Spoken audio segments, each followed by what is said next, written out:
Mas estou curioso quando as pessoas estão vivendo com uma mentalidade de escassez, em modo de sobrevivência, ou 64% dos americanos vivem de pagamento em pagamento e não conseguem pensar no futuro além de amanhã, semana que vem, este mês.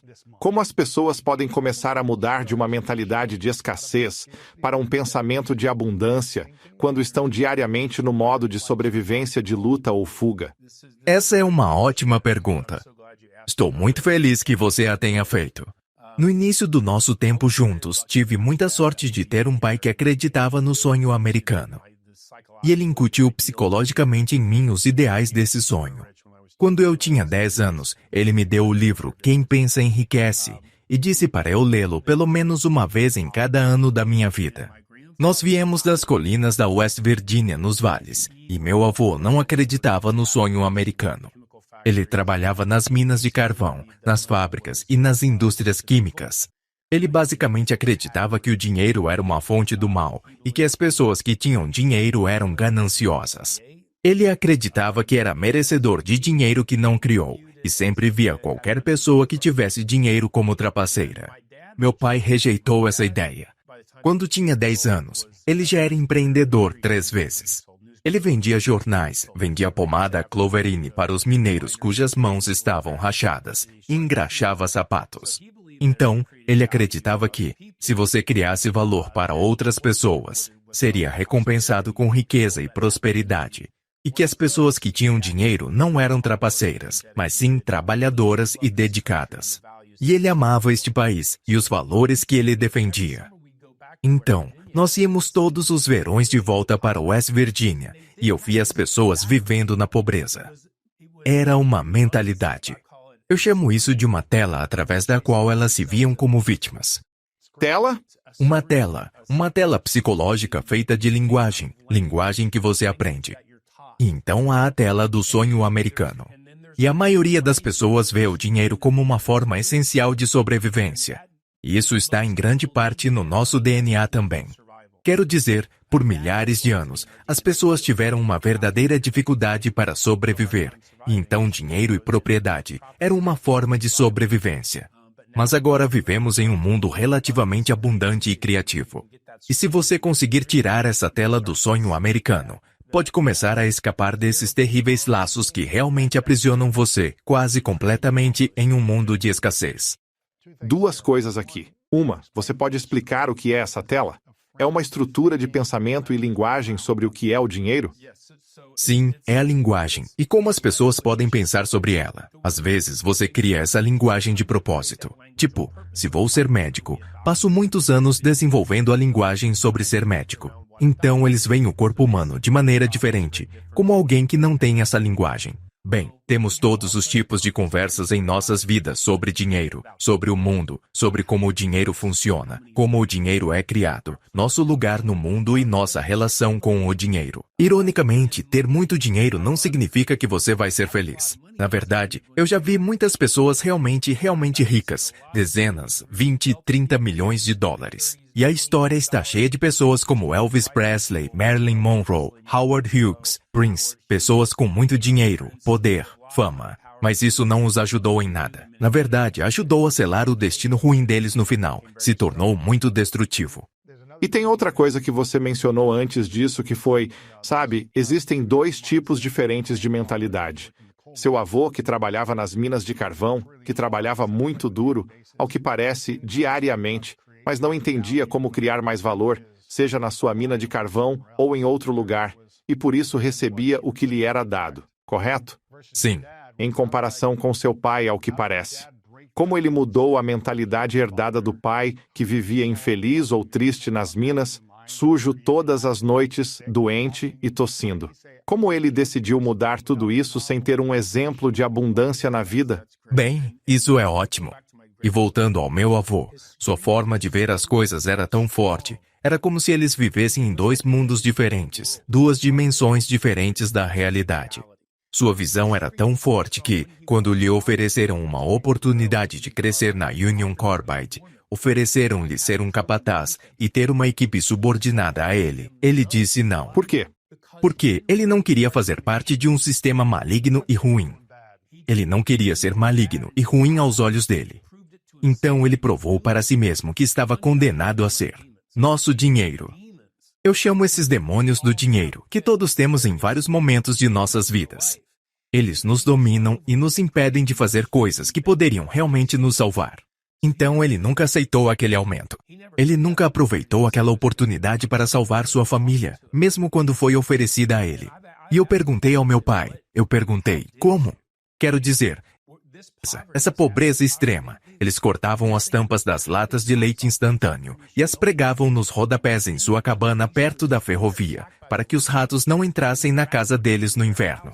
Essa era a pobreza de onde meu pai veio. Ele tinha apenas um par de sapatos por ano, bem antes de começar a escola, e depois andava descalço o verão inteiro. Quero dizer, isso era verdadeiro. Pobreza extrema, ele disse. Eu vi alguns exemplos de pessoas que tinham um pouco de dinheiro, e elas eram boas e me ajudaram, e eu fui trabalhar para elas. E eu notei que meu pai estava errado, que as pessoas que tinham dinheiro não eram malignas e não eram ruins, e elas realmente estavam dispostas a ajudar. E eu tive alguns bons professores na escola que me ensinaram sobre isso. Mas, no fundo, meu pai tinha, e eu não sei de onde ele tirou isso. Ele tinha uma crença profundamente enraizada no capitalismo e no empreendedorismo. Sim, você mencionou demônios do dinheiro. O que são? E todos nós os temos? Todos fazemos isso, em maior ou menor escala. O que é um demônio do dinheiro? Então, vou te dar um exemplo. Quando comecei minha empresa, queria ajudar muitas pessoas. Nós gerenciávamos 11 bilhões de dólares para pessoas em toda a América do Norte, 500 consultores. Mas quando comecei, eu tinha apenas 3 funcionários e eu tinha uma crença demoníaca. É uma crença criada na linguagem que não percebemos que é apenas uma tela. Nós a aceitamos como realidade. E essa realidade era que os funcionários são péssimos e muito caros. E quando você os contrata, eles não fazem um bom trabalho. E o outro demônio do dinheiro que eu tinha era que eu não sou um bom gerente e não sei como gerenciar pessoas, então vou fazer tudo sozinho. Agora, os demônios do dinheiro são tão penetrantes porque quando os temos, nós os transformamos em profecias autorrealizáveis e os fazemos se tornar realidade. E não procuramos oportunidades que violem essa nossa tela. Então, tive que olhar para o que estava ganhando com isso. O que eu estava ganhando com aquela tela? Bem, eu vivia de forma limitada. Não precisava contratar pessoas. Eu podia ser autossuficiente. Eu podia ser condenador. Você esteve certo. Estou certo e justo. Eu tinha que fofocar sobre outras pessoas, calar a reputação delas. Eu tinha que ser uma vítima. Quero dizer, era uma recompensa psicológica suculenta, certo? Certo. Mas eu também tive que perceber que, se eu não conseguisse mudar essas telas sobre o mundo, eu estaria condenado a nunca cumprir minha missão, que era ajudar mais pessoas a parar de especular com seu dinheiro e realizar o sonho americano. Então, você tem que fazer uma análise de custo-benefício e dizer, ok, eu vou manter essa crença demoníaca porque há retorno. Sim. Eu posso viver uma vida normal, ordinária, não cheia de grandeza. Thoreau definiu melhor. Desespero silencioso. Vou quebrar essa crença? E eu realmente chamo isso de fazer violência contra a crença. Interessante. Eu realmente tenho que acabar com isso, com essa crença. Os demônios do dinheiro não desaparecem quando você tem mais dinheiro. Apenas mudam de forma. Como assim? Bom, então depois que me tornei bem-sucedido e passei por um divórcio, e eventualmente comecei a namorar após alguma terapia e aconselhamento, comecei a ter uma série de relacionamentos realmente dolorosos um após o outro. Eu desenvolvi uma crença baseada no divórcio e nos namoros de que o quê? Que eu não sou realmente tão atraente. Eu realmente não sou tão sexy. Tenho muito dinheiro, e é isso que as mulheres querem de mim. Por isso, eu nunca terei de verdade alguém que eu amo e que me ame verdadeiramente. Então, eu tive uma série de exemplos de namoro que criaram isso. Desse modo, tive que combater essa crença. Então, como isso fica na sua mente? Como você elimina as antigas crenças limitantes ou os demônios que te mantêm pequeno ou te seguram impedindo que você avance? Então você precisa analisar os benefícios que está tirando disso. Os benefícios. E eu sei que não parece haver benefícios, mas existem. Há vantagens em estar certo, em se manter pequeno, em não correr riscos e também em ser uma vítima. Ser uma vítima, ser um mártir e ficar preso na própria bagunça. E então qual é o maior benefício? O que você diria? O que você diria que é o maior benefício de ser uma vítima? Você não precisa correr riscos ou assumir responsabilidades. Pode culpar os outros. Bem, não sou eu. É o governo, ou esses empregados, ou essa garota. É outra pessoa. Estou bem assim. Não preciso mudar. Eu não preciso crescer. Eu não preciso fazer nada. Então, isso simplesmente te salva da responsabilidade e te deixa reclamar dos outros. Por trás de cada reclamação, há uma crença demoníaca. E então, eventualmente, é do jeito que eu fazia. E a segunda parte de enfrentá-la é perceber que não é verdade. Você simplesmente inventou isso. Não há nenhuma tábua que disse que os empregados são ruins, certo? Certo? Eu acabei de inventar isso. Se eu inventei, posso inventar outra coisa e procurar evidências de que não é verdade.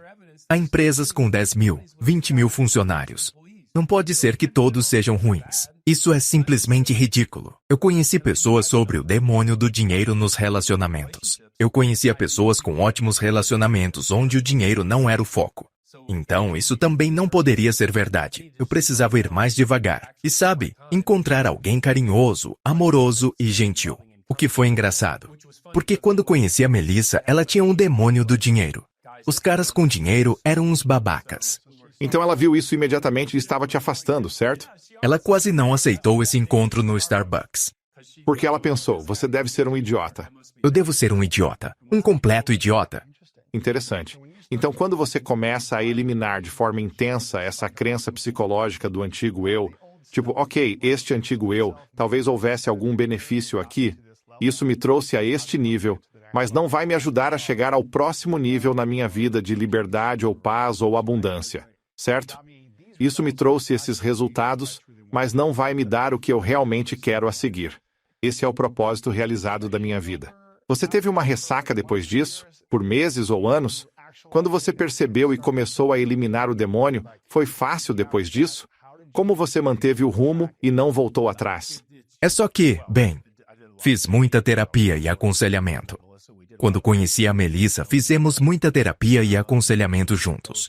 Nós dois tínhamos estado em relacionamentos que não funcionaram. Estávamos feridos e passamos tempo trabalhando um no outro, juntos e em nós mesmos. Mas ficamos atentos aos novos problemas à medida que surgem. E eu vendi milhões de livros, mas tinha tanta síndrome do impostor. Sério? Muito. Porque pensava, isso é estranho. Este é um livro que fiz na sala de estar enquanto estava na faculdade, vivendo com meus amigos. Tipo, cortando os poemas e pondo em ordem no chão e pensando, vou fazer a capa do livro e sabe desenhar isso e fazer aquilo.